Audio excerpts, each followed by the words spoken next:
Hello, everyone, and welcome to the Ignorant Intellectual on Media.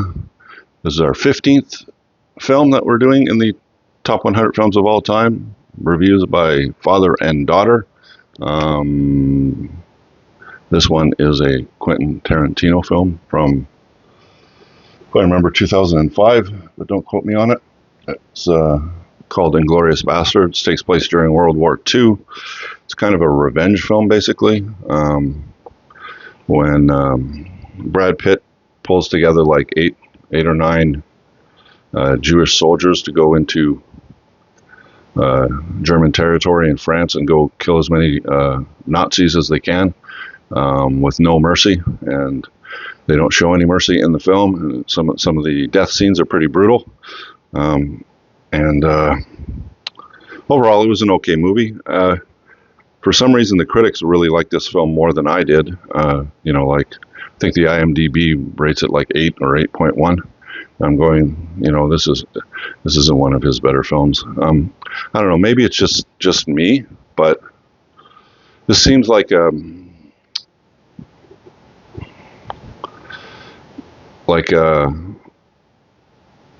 know how to describe it.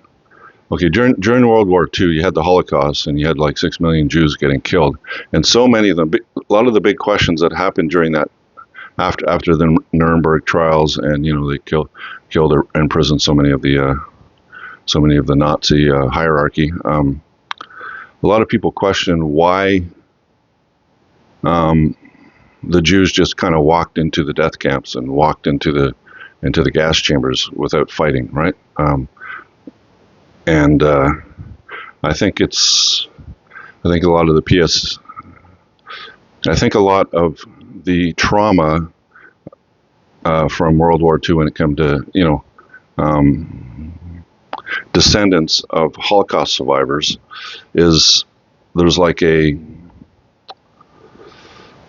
trauma that you can't get away from, and I think a lot of Jews promised themselves that would never happen again, and then they ended up going into Palestine and created Israel and so on and so forth. And this seems like their way of getting back at the Nazis because they didn't do it originally. Do you know what I mean? Like, Tarantino maybe has a soft spot for the Holocaust and says, hey, let's make a movie where a bunch of Jewish people get to have a revenge on Nazis, because it didn't happen in World War II. Now, I'm no World War II expert, so some of it could have happened, but a lot of the books that I read during that period, a lot of people were questioning, especially Jewish people themselves, on why nobody fought back, why they just kind of meekly went into the gas chambers, right? So, so it's kind of like a revenge film where you get Jews killing Nazis, basically, and I don't know. It didn't really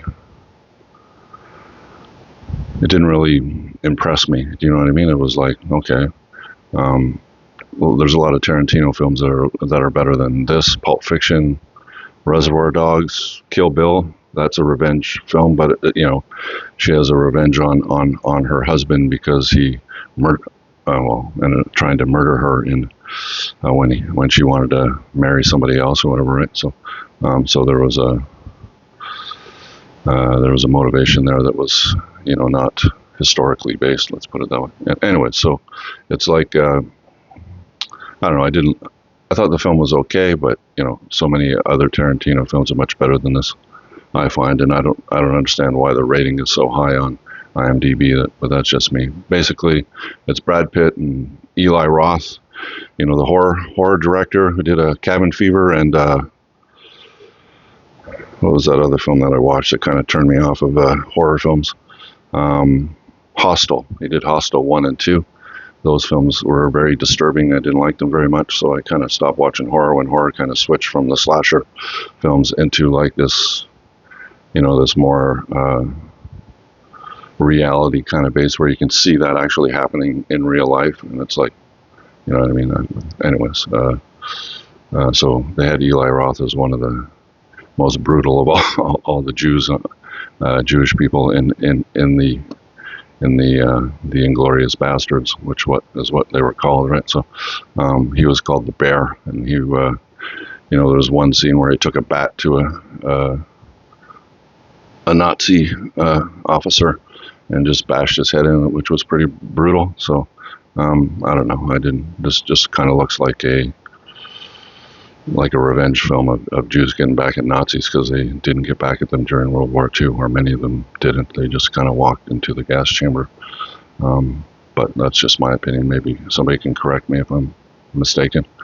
All right. What did you think of the film? I kind of had high expectations since I watched Tarantino's movie Pulp Fiction, but this one was a really slow movie for me, especially like the different languages part where I had to like read the subtitles. That got really boring for me, and I kind of fell asleep on some parts. But what I really liked is the gore part of the movie, and like the scalping. Like that was like really good, and it was really funny when what was it his name, Eli Roth, was on it, like acting all psycho, knowing that he made all these like gore movie. So yeah, that was really funny. But overall, I think it was pretty boring because I did fall asleep. But yeah, Fell asleep through it. some parts. There was scalping of the Nazis because at the beginning Brad Pitt said to the Inglorious Basterds, I expect 100 scalps of Nazis.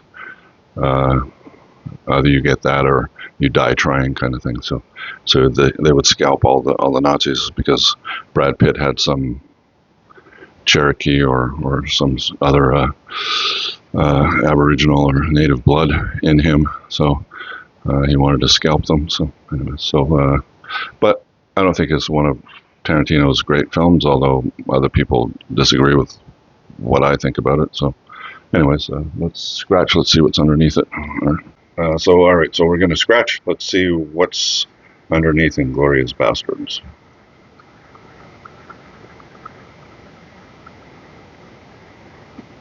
Oh, looks like